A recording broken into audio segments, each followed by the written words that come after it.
कहानी की शुरुआत में हमें दो अमर इमॉर्टल्स दिखाए जाते हैं। उनमें से एक अमर कह रहा होता है कि उसे आराम करना आता ही नहीं। वह बताता है कि उसने किसी से एक वादा किया था, जो भी इस खास अगरबत्ती को जलाएगा, मुझे उसे अपना शिष्य बनाना होगा। लेकिन पिछले 3 साल से जब भी कोई वह अगरबत्ती जलाता है, वह उसे कुछ ही सेकंड में बुझा देता है। और जब भी यह अमर वहां पहुंचता है तो उसे जगह पर कोई मिलता ही नहीं। इन 3 सालों में कई बार किसी ने अगरबत्ती जलाई और हर बार वह अमर चिढ़ते हुए कहता था, देखता हूं कौन है जो मेरे साथ मजाक कर रहा है। लेकिन आज जब अगरबत्ती जलाई जा रही होती है, तो दिखाया जाता है कि वह हमारा हीरो कुए है। हीरो खुद से कहता है, इस बार मुझे उसका सामना करना ही होगा। हर बार मैं भाग जाता हूं। यह रिचुअल ही इतना खतरनाक है। आसमान में बिजली चमक रही होती है, ग्लेशियर फटने जैसे दृश्य दिखते हैं, और दूसरी तरफ कुएं की साथी भगवी कहती है, यह लड़का कितना बेवकूफ है। तभी एल्डर उसे रोकता है और कहता है, ऐसा मत कहो, कुएं हमारी फैमिली जैसा है। दूसरी तरफ कुएं को लगता है कि वह इस बार भी असफल हो गया है। उसे ली कहता है, यह अगरबत्ती मजाक की चीज नहीं है। कुएं दुखी होकर जवाब देता है, मैं 3 साल से आपका इंतजार कर रहा हूं। लेकिन भाई कहता है, तुम जैसे डरपोक लड़के ने यह अगरबत्ती क्यों जलाई, और जब भी मैं आता हूं तुम भाग जाते हो। भाई आगे कहता है, मेरे माता पिता की मौत के बाद ये गांव वाले ही मेरी फैमिली हैं। सब जानते हैं कि अगर मैं यह अगरबत्ती जलाऊंगा तो आप मुझे अपना स्टूडेंट बना लेंगे। इसलिए गांव वाले मुझसे कहते रहते हैं, भाई हमें छोड़कर मत जाना। ली जब भाई की यह बात सुनता है तो सोचता है, भाई इतनी कम उम्र में भी दूसरों की इतनी परवाह करता है। भाई कहता है, कृपया मुझे अपना स्टूडेंट बना लीजिए। मैं भी आपकी तरह अमर इमॉर्टल बनना चाहता हूं। लेकिन जाने से पहले मुझे गांव वालों को गुड बाय कहना होगा।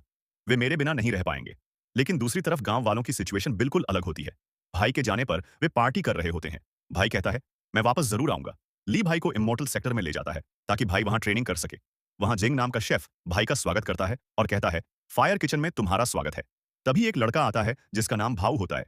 वह समझता है कि भाई ने रिश्वत देकर फायर किचन में एंट्री ली है। भाऊ पिछले 7 साल से फायर किचन में आने के लिए स्पिरिट स्टोन जमा कर रहा है। उसे लगता है कि भाई ने उसकी जगह ले ली है।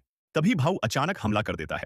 झिंग तुरंत अपना वाटर मैजिक इस्तेमाल करके भाई को पीछे खींच लेता है और भाऊ से कहता है, ये तुम क्या कर रहे हो, तुम तो सेकंड लेवल कल्टीवेटर हो। लेकिन भाऊ नहीं सुनता और भाई पर चैलेंज मैजिक कास्ट कर देता है। वह गुर्राकर कहता है, जब सही समय आएगा हम दोनों में से सिर्फ एक ही जिंदा बचेगा। यह कहकर भाऊ वहां से भाग जाता है। जिंग भाई से कहता है, डरो मत, जब तक तुम उसे नुकसान नहीं पहुंचाते वह तुम्हें कुछ नहीं करेगा। फिर जिंग भाई को समझाता है। फायर किचन ऊपरी स्तर के एल्डर्स के लिए खाना तैयार करता है। यहां इस्तेमाल होने वाली हर सामग्री में हाई स्पिरिचुअल पावर होती है, जो ट्रेनिंग में बहुत मदद करती है। इसके बाद जिंग भाई को फायर किचन का नया सदस्य बनाकर divine instrument selection ceremony board में ले जाता है। भाई सोच रहा होता है कि उसे शक्तिशाली हथियार मिलेंगे, लेकिन वह हैरान रह जाता है जब वह देखता है कि वहां तो सिर्फ जिन खाना बनाने के बर्तन याद रखे हैं। भाई निराश होकर कहता है, क्या यह सब सच में जरूरी है? जिंग मुस्कुराकर जवाब देता है, हर फायर किचन सदस्य के लिए यह बेहद जरूरी है। यही हमारी पहचान है। भाई को एक बर्तन मिलता है। वह पूछता है, क्या क्या ये चलेगा? सब हंसने लगते हैं क्योंकि वह बर्तन कछुए के खोल टर्टल शेल जैसा दिख रहा होता है। जिंग फिर भाई को बताता है, कल्टीवेशन के 10 स्तर लेवल होते हैं। जितना ऊंचा तुम्हारा स्तर होगा, जिंग आगे समझाता है, इन तकनीकों को मास्टर करने के लिए तुम्हें इन स्तरों लेवल्स को पूरा करना होगा। इन्हें पूरा करने की प्रक्रिया को कल्टीवेशन कहते हैं। जब तुम 10 स्तरों को पूरा कर लोगे, तब तुम फाउंडेशन एस्टेब्लिशमेंट लेवल तक पहुंच जाओगे। लेकिन फायर किचन में सिर्फ लेवल 3 तक ही कल्टीवेट किया जा सकता है। उससे ऊपर के लेवल पाने के लिए तुम्हें आउटर सेक्टर में जाना होगा, और यह सब करने में बहुत समय लगता है। भाई मन ही मन सोचता है कि उसे किसी भी हालत में मजबूत बनना होगा। ट्रेनिंग करते हुए उसे बहुत दिक्कत हो रही होती है। उसी समय उसे कोई आवाज सुनाई देती है। वह सोचता है कि यह भाऊ है। लेकिन जब वह किचन में जाता है तो देखता है कि सारे मेंबर्स ऐसे खाना खा रहे होते हैं जैसे आज उनका आखिरी दिन हो। बाहर दिखाया जाता है कि असल में भाऊ अभी भी बाहर ही छिपा हुआ है। वह कह रहा होता है, तुम हमेशा किचन के अंदर नहीं रह सकते। जब तुम बाहर आओगे मैं तुम्हें खत्म कर दूंगा। किचन में भाई कहता है, मैं और नहीं खा सकता, प्लीज। मैं वादा करता हूं मैं इस सब के बारे में किसी को नहीं बताऊंगा। लेकिन जिंग कहता है, भाई ये तुम्हारे लिए अच्छा है। इससे तुम्हारी बॉडी शुद्ध प्यूरिफाई हो जाएगी। इतना कहने के बाद भाई की बॉडी गर्म होने लगती है। अगले सीन में सुबह होती है और आप झिंग बात रोककर गहरी सांस लेता है, जैसे वह बाई को किसी ऐसे राज तक ले जाने वाला हो जिसका पता हर शागिर्द को नहीं चलता।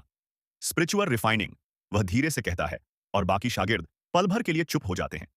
यह सिर्फ रिफाइनिंग नहीं, यह इंसान की असलियत को रिफाइन करना होता है।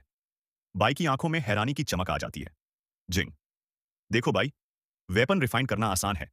धातु बाहर होती है, फॉर्मूला सामने होता है, कॉम्बिनेशन समझ आ जाए तो कोई भी मजबूत वेपन बना सकता है। मोशन रिफाइनिंग मुश्किल है, लेकिन फिर भी शरीर के बाहर की चीज है। हरकत, फ्लो, पैटर्न। वह रुककर बाई के कंधे पर हाथ रखता है। लेकिन स्पिरिचुअल रिफाइनिंग, यह भीतर की आग होती है, जो हर किसी में होती तो है, लेकिन हर कोई उसे छू तक नहीं सकता। बाकी शागिर्द सुनकर हंस पड़ते हैं। अरे बाई में कौन सी अंदर की आग? इसके अंदर तो सूखी लकड़ी भी नहीं जलती। बाई शर्मिंदा होकर आंखें झुका लेता है। पर जिंग सबको एक नजर में चुप करा देता है। जिंग स्पिरिचुअल रिफाइनिंग में इंसान अपने भीतर के केमिकल बटन दबाता है। डिसिप्लिन, फोकस, रिएक्शन, इंस्टिंक्ट, ये सब रिफाइन होकर एक नई लेयर बनाते हैं। इसी वजह से कुछ लोग ग्लोइंग राइस खाकर सच में अंदर से चमकने लगते हैं।